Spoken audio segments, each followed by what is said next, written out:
রে উম্মতেরা রে, দুনিয়ার মানুষ দুই নিয়ামত সম্পর্কে বেশি গাফেল। দুনিয়ার মানুষ দুইটা নিয়ামত সম্পর্কে বেশি গাফেল। একটা হলো সুস্থতা, আরেকটা হলো অবসর। আজকে আপনি সুস্থ আছেন, আজকে মাহফিলটা আপনি মিস করতেছেন, অথচ আগামীকাল আগামী বছর মাহফিল হলে আপনি সুস্থ থাকবেন কিনা গ্যারান্টি দিতে পারেন না।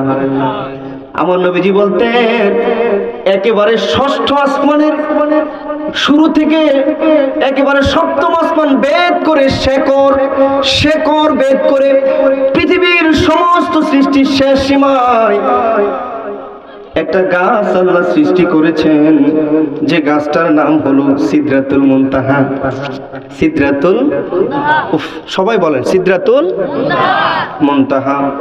যে গাছের পাতায় পাতায় আপনার আমার হায়াত মওত লেখা আছে। কোন একটা মানুষ হায়াতি জিন্দেগি ফুরিয়ে যাওয়ার 40 দিন আর যখন বাকি থাকে, গাছের পাতাটা হলুদ বর্ণ ধারণ করে রিজিকের ফেরেশতা এসে মানুষটার কাছে এলান দেই, দুনিয়ার বান্দারে তোর আর মাত্র 40 দিন বাকি আছে, আর মাত্র 40 দিন বাকি আছে, মাত্র 40 দিন তোমার হায়াত বাকি আছে। তারপরে 39 দিন, 38 দিন, 37 দিন, এভাবে করতে করতে করতে করতে 10 দিন 7 দিন একেবারে কাছাকাছি সময় যখন চলে আসে, আপনারাও দেখেছেন এমন মানুষ, র্যান্সের বাড়ির বাবাজিরা, যে মানুষটা প্লেট ভরে খাবার খাইতো, যে মানুষটা গ্লাস ভরে দুধ পান করতো, কিন্তু আজকে তার পেটে কেমন জানি খাবার যায় না, কেমন জানি সে খাবার দাবার ভালো লাগে না, পেটে যায় না। মানুষের চেহারার দিকে তাকায় থাকে, ডানে তাকায়, বামে তাকায়, সামনে তাকায়, পিছনে তাকায়, সন্তানদেরকে ডাকে, রে সন্তানেরা রে, ও কলিজার টুকরা সন্তানেরা, আমার দিকে তাকা রে, আমার দিকে তাকা, এই সন্তানেরা, আমি মনে হয় আর বেশি দিন বাঁচবো না, আমি যদি হঠাৎ করে চলে যাই, তোমরা ভাইরা ভাইরা মিলেমিশে থাকো, তোমরা তোমাদের জন্য দুঃখী মা মারে দেখা রাখো। আমার ভাই বড় সুন্দর করে মা বাবার শানে কথা বলেছেন, মা বাবার সন্তানের প্রতি হক, সন্তানদের মা বাবার প্রতি হক বলেছেন। আমি আপনাদেরকে শুধু একটা লাইন বলবো, আল্লাহর হাবিব দয়াল নবী সাল্লাল্লাহু আলাইহি ওয়াসাল্লাম বলতেন, আল জান্নাতু তাহতা আকদামিল উম্মাহাত। Oh, you believers, where are you searching the happiness? Where are you searching the heaven? The heaven, all of the happiness is under the feet of our mother. Subhanallah. দুনিয়ার সমস্ত সুখ, এমনকি জান্নাত তোমার আমার মায়ের পায়ের নিচে। মা আছে যার, তার ঘরে 7 রাজার ধন আছে। এখন বুঝবা না, যেদিন মা হারাইবা, যেদিন বাবা হারাইবা, সেদিন কোটি কোটি টাকা ধন সম্পদ থাকলেও তুমি একটা দরদিরে পাবা না, সেটা হলো মা, সেটা হলো বাবা।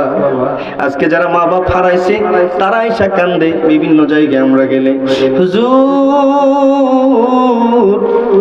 মা বাপ থাকতে বুঝি নাই, মা বাপ থাকতে তেমন খেদমত করতে পারি নাই। আজকে আমাদের দরদি মা,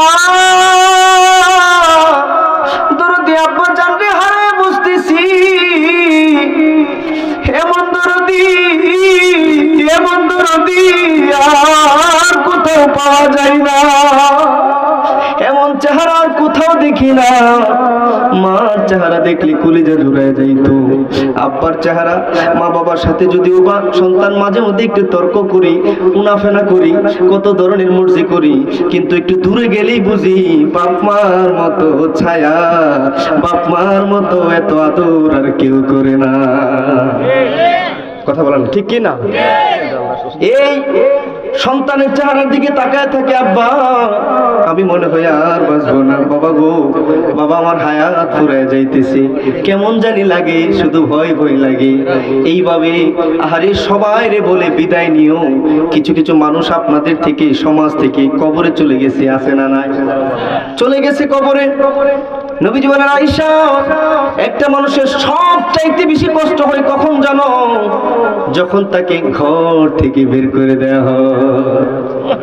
আহারে মানুষটারে ঘর থেকে যখন লাশ বলে বলে বের করে দেয়, মানুষটা একটা চিৎকার মারে, আরে আওলাদেরা, ও আমার আওলাদেরা, এত তাড়াতাড়ি আমারে কেন ঘর থেকে বের করে দিলা? এই ঘর সাজাইতে গিয়ে আমি কত মানুষের প্রতি জুলুম করছি রে, এই তোমাদেরকে রঙিন করে সাজাইতে গিয়া আমি কত নামাজ কাজা করেছি, আমি কত মানুষের হক নষ্ট করেছি।